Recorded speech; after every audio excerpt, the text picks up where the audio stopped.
400 megawatts units were the main provider of electricity to the Kennedy Space Center. So I just happened to be employed as an instrument tech 12 miles from our two launch pads. So I got to see a lot of launches, but I got in trouble telling stories.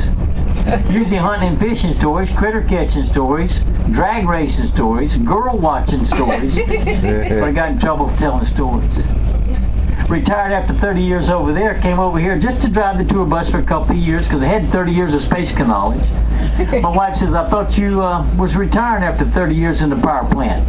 I said, baby, I'm retired. I said, I'm going to work over here just a couple of years, well qualified, teach a little space science and history, drive that big $700,000 tour bus.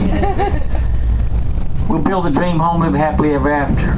Been in the dream home May 1st, 16 years. I'm still working. I didn't know it'd be so much fun, rubbing shoulders with moonwalking astronauts, meeting people from all over the world.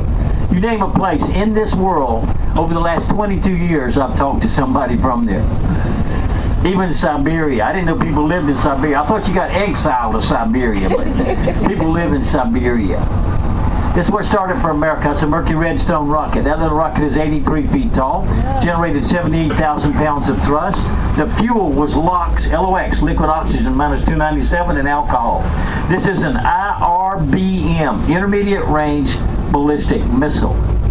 That little rocket was never intended for human flight. It was intended to put a nuclear warhead on there, had an intermediate range of about 200 miles. But it's the same kind of rocket that America's first astronaut wrote into history, May 5th, 1961. Let's go back. Alan Bartlett Shepard Jr. He's 37 years old, 5'11", 165 pounds, and he's from East Derry, New Hampshire. On that historical day when Alan Shepard became America's first astronaut in space, he crawled on top of a little Mercury Redstone rocket just like that one. Actually, it's Mercury Redstone number 3 sitting on launch pad number 5 over here at the Cape. His Mercury capsule, Freedom 7, and Shepard is ready to go. Well, NASA's not quite ready to push the button.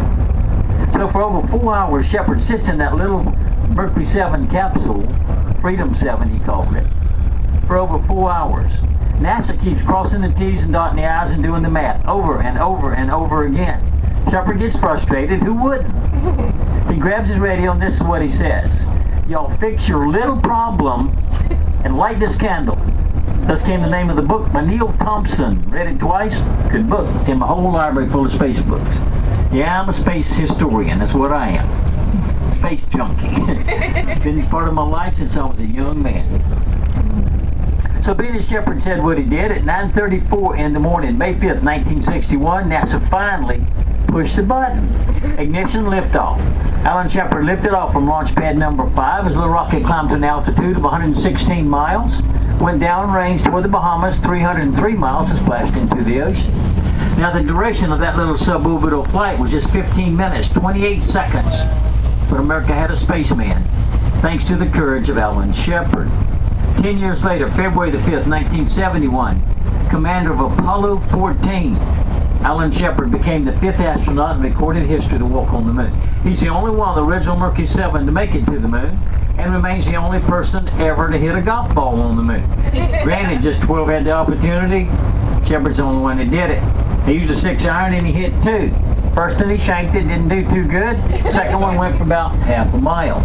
Now you can see that golf club at the Golf Hall of Fame in St. Augustine, Florida. A lady on the bus today has a t-shirt from St. Augustine, Florida, which just happens to be the oldest city in the United States and just happens to be where I was born. Mama didn't want her babies delivered at that old Glendale hospital in Palatka. It's old and dirty and nasty. So Daddy took her 28 miles over to St. Augustine to the brand new state-of-the-art Flagler Hospital. My brother was born there. 18 months later, I came along. Well, it's a nursing home now, and I tell you the truth, it don't make me feel too good. But I got to thinking about it, and I was just up there celebrating my 31st anniversary, June 2nd. I was in St. Augustine. That's where we chose to go to celebrate our 31st wedding anniversary. So we was just up there. I told the wife, we went by it's a state-of-the-art nursing home. I said, baby, I took my first breath there. I said, I'm going full circle. I'm going to take my last breath right here. So in 20 more years, I'm going to be an old man in 20 years. So y'all come see me if you can. Let me tell you how a person remembers the original Mercury 7 in the order that they flew. You can go back to St. Petersburg, is on the bus with us today. Go back to St. Petersburg and impress all your friends and family. Remember the first letter of the last name that goes like this: SGGCSCS. Shepard, Grissom, Glenn, Carpenter, Chirac, Cooper, Slayton. That's the original Mercury 7 in the order that they flew. Now, Kennedy Space Center is named after John Fitzgerald Kennedy. President Kennedy was right here on the 16th day of November 1963 over in the blockhouse, bed 37B, 37A, never was built, talking to Warner von Braun and all the big brass about the possibility of landing a man on the moon. Just 6 days later, November the 22nd, 1963, President Kennedy was in Dallas, Texas, where he was assassinated. That was a sad day for America, a sad day for Kennedy Space Center. But we realized President Kennedy's goal over 52 years ago, July the 20th, 1969, at 10:15 p.m. That's when 37-year-old, also 5'11", 165-pound, Neil Alden Armstrong, who was born August 5th, 1930, on his grandparents' farm in Augalaize County, right outside of Wapakoneta, Ohio. With people all over the world watching, yours truly included, Neil Armstrong climbed down a ladder that had 9 steps on it. Stepped off that ladder with his left foot, and he put that first human footprint on the moon. That footprint was 13 inches long, 6 inches wide. Well, it looked like Bigfoot was walking around up there. Just a Sasquatch. Just a few days after those first historical footprints on the moon, an exceptionally beautiful bouquet of flowers appeared on President Kennedy's grave in Arlington National Cemetery in Virginia with a little card, and it was anonymous, and it simply said, "Mr. President, the Eagle has landed. Man's greatest adventure took place right here. We're sure glad you're here.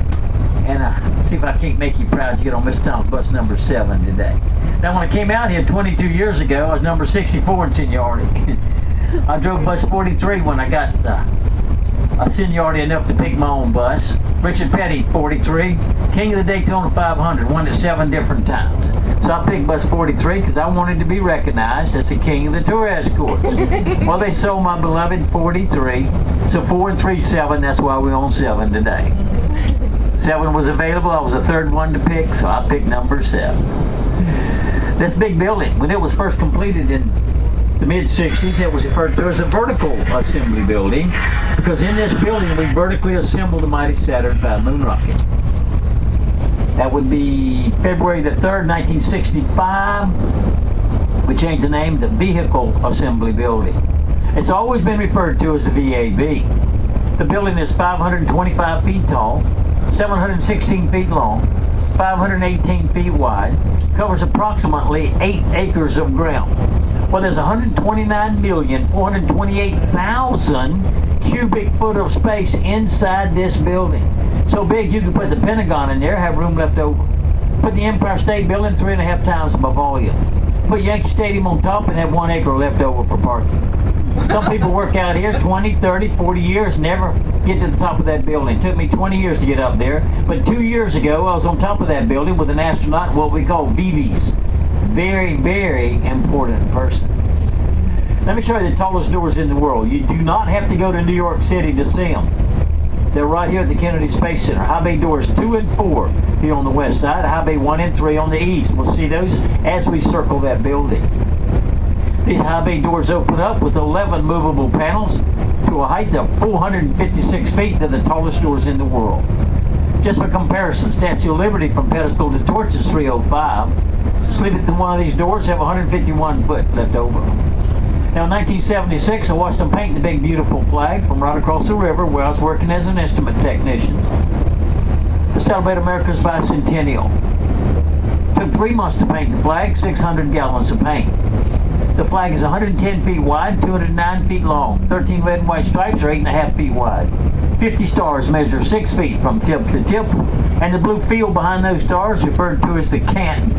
Well, it's just about the exact same size as an NBA basketball court. Symbol of America, the land of the free, because of the brave. These are glossy ibis, nicknamed curlew, relative to the sacred Egyptian ibis. Sometimes we see a little gator right in here. A lot of people see an alligator in the wild for the first time at the Kennedy Space Center.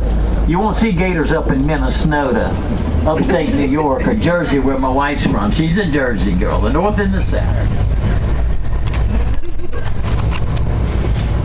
Now, affectionately nicknamed the NASA Meatball, to celebrate the 40th anniversary of NASA, 58 to 98. That round blue ball is 110 feet in diameter, and it represents this little blue planet that we all call home, Earth. White oval line represents a spacecraft orbiting the Earth. The red chevron represents aeronautics and the latest in hypersonic wing design at the time. The stars, they represent space, 40 of them, one for the first 40 years of NASA, 58 to 98. And of course, NASA stands for National Aeronautics Space Administration. Those NASA letters are 20 feet tall. Anybody needs to stand up and lean over and get a photo may do so. You're here from all over the world. You may not make it back for a while. We want you to get all the photos you want. I'm just going to be going about 12 to 15 miles an hour all the way around this building. So if you need to stand up and lean over, that is okay. This is the crew access arm from pad 39B. All the astronauts that left out of here on launch vehicles from B walk right down this crew access arm through that white room into their launch vehicle. 82 shuttles lifted from A, 53 from B, 135 total. I saw all the shuttles lift off. So a lot of the landings, but I saw all the lifts off. That's the Launch Control Center over here. It's got windows that look like corn slots. I can put a silver dollar in there. Pull that one-armed bandit. Launch Control here, Mission Control, Houston, Texas. Operations Support Building number 1 we just passed. Operations Support Building number 2. So there's the most historical launch pad in the world. Look to the front of the bus. That thick service structure, FSS, painted black, is always battleship gray until Elon Musk started launching his rockets from pad 39A. On 39B is the Artemis. When Artemis launches, we don't know exactly. When Artemis launches, it will take the record away from the mighty Saturn V moon rocket as being the largest, most powerful, most complicated rocket ever developed and launched by anyone, anywhere in all the world. That's Artemis sitting on pad 39B. Here's where it works from left to right. 39B, 39A. Over here to the right, pad 41. To the right of that, 40. To the right of that, 37B. All those are over at the Cape. Only 2 launch pads at Kennedy Space Center, 39A, 39B. The only 2 launch pads ever capable of launching moon rockets or space shuttles. So here's your high bay doors on the east side of the building. High bay 1 to the left, 3 to the right, tallest doors in the world. When we rolled out a moon rocket, it cleared the top of the door just by 6 feet. Now for the space shuttles, when they rolled out the space shuttles, we opened the 4 bottom doors, the horizontal doors. They opened 2 to the left, 2 to the right for a maximum width of 152 feet. And then we opened 3 of the vertical doors and the shuttle would roll out. Only the badge personnel could come watch a rollout. Thousands of us would be here. I mean, all this area out here, across the road especially, was all full of people, badged employees. Always rolled out at 12 midnight. Somebody would holler, first movement, here come that shuttle rolling out of there, all lit up like a Christmas tree. Now you talking about something that can bring a tear of pride and joy to your eye, that can do it. Rolled out at a half a mile an hour, took 6 to 8 hours to get out to the launch pads. Wow.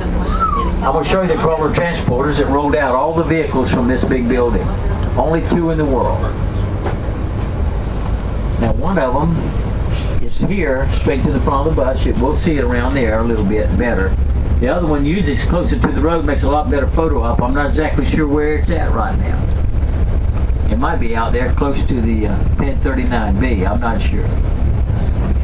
We don't get to go out there right now.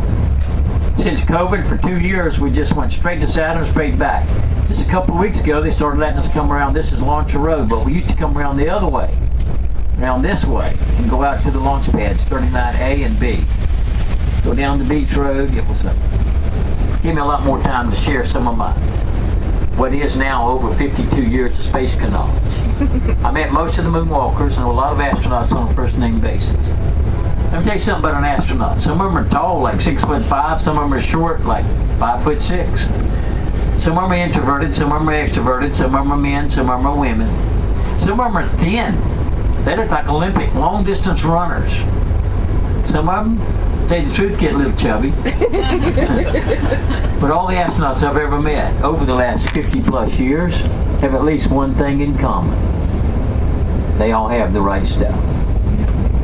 Can you imagine getting on a rocket and letting them blast you over 250,000 miles away from your hometown?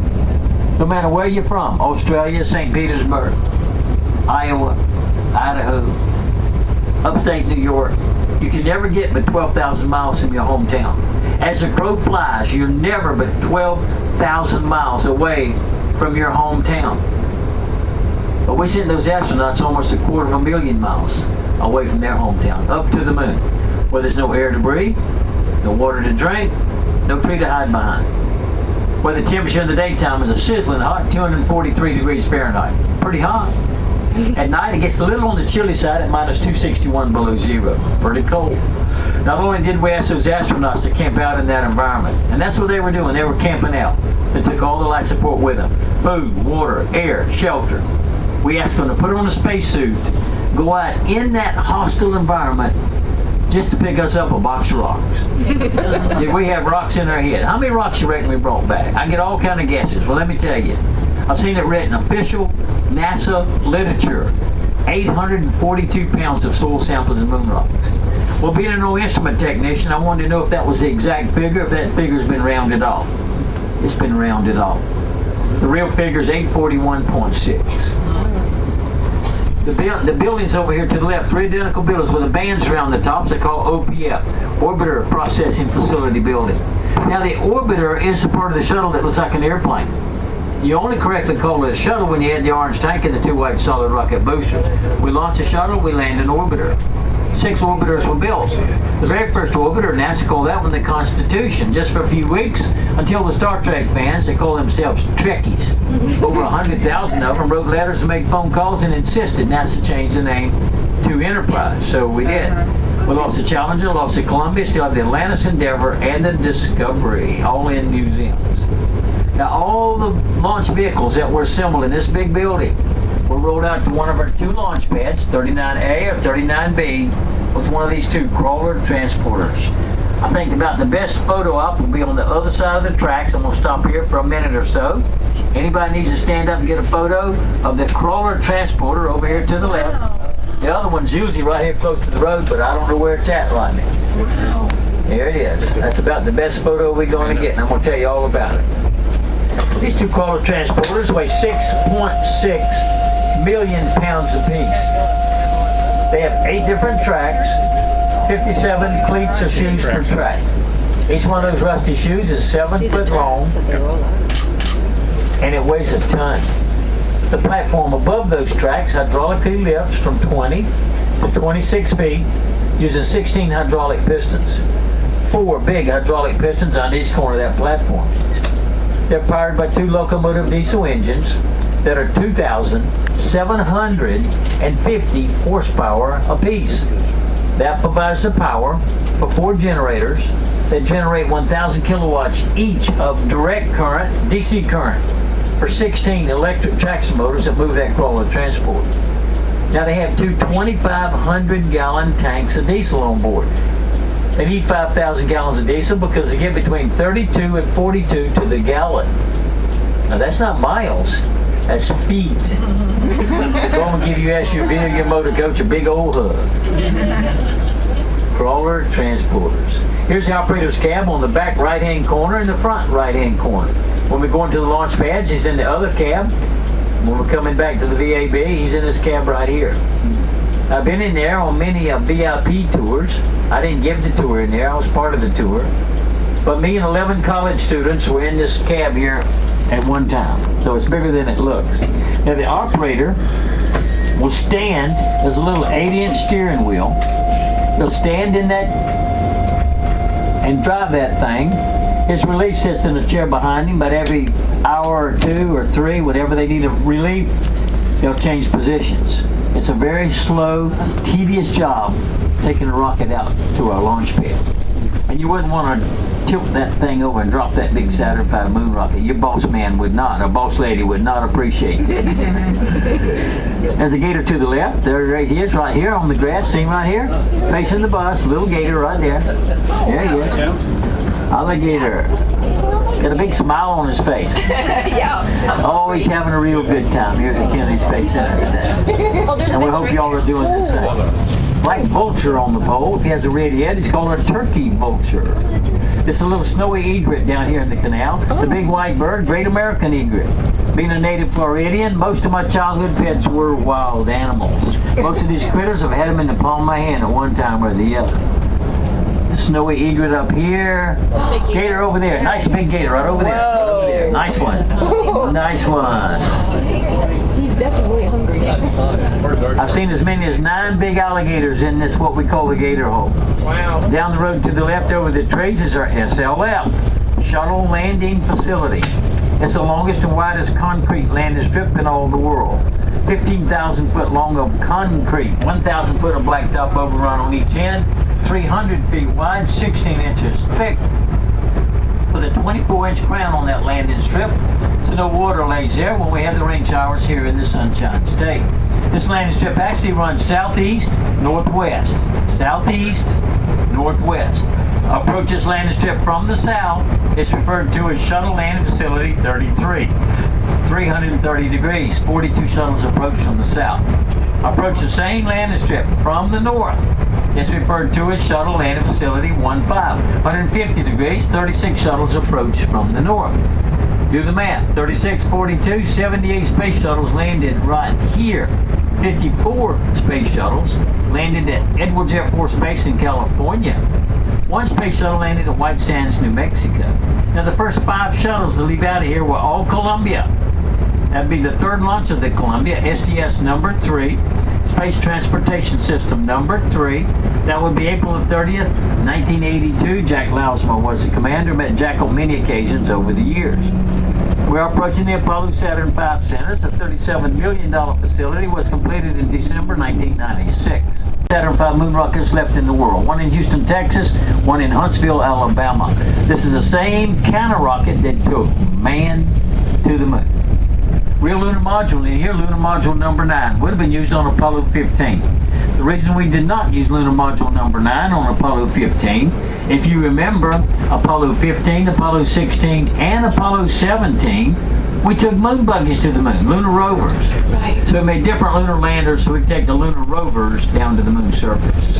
3.4 miles across the Banana Creek, 39A, the only place in the world man left Earth to walk on the moon is right there. 82 shuttle lifted from A, 53 from B. 135 total, saw every one of them. Artemis on 39B. Typical shuttle launch, we had over 17,000 people a day from all over the world. We could bring 4,000 out here for launch viewing. This is my last story. On the side of the sycamore tree here, 3 bronze figures of the Apollo 11 crew. I had the honor and privilege of meeting all 3 of those astronauts up close in person. Michael Collins, close to the bus. We just lost Mike at 90 years old. March the 28th, 2021. Neil Armstrong in the middle, first person to walk on the moon. Got to meet Neil Armstrong. We lost Neil Armstrong August 25th, 2012. Complications from heart bypass surgery. Neil was just 82 years old. Wow. Buzz Aldrin to the left, holding that beautiful American flag, 92 years old, still with us. Second person to walk on the moon. Got to meet Buzz Aldrin, shake his hand. Buzz Aldrin, real name is Edwin E. Aldrin Jr. So where'd the buzz come from? Here's the story. He got that from his baby sister. She's 2.5 years old. She's just learning how to talk. She can't talk well enough to say, that's my big brother, but she can talk well enough to say, that's my big buzzer. That's my big buzzer. Thus came the name Buzz Aldrin. Had it legally changed from Edwin to Buzz. So this is space at your own pace. You stay as long as you like.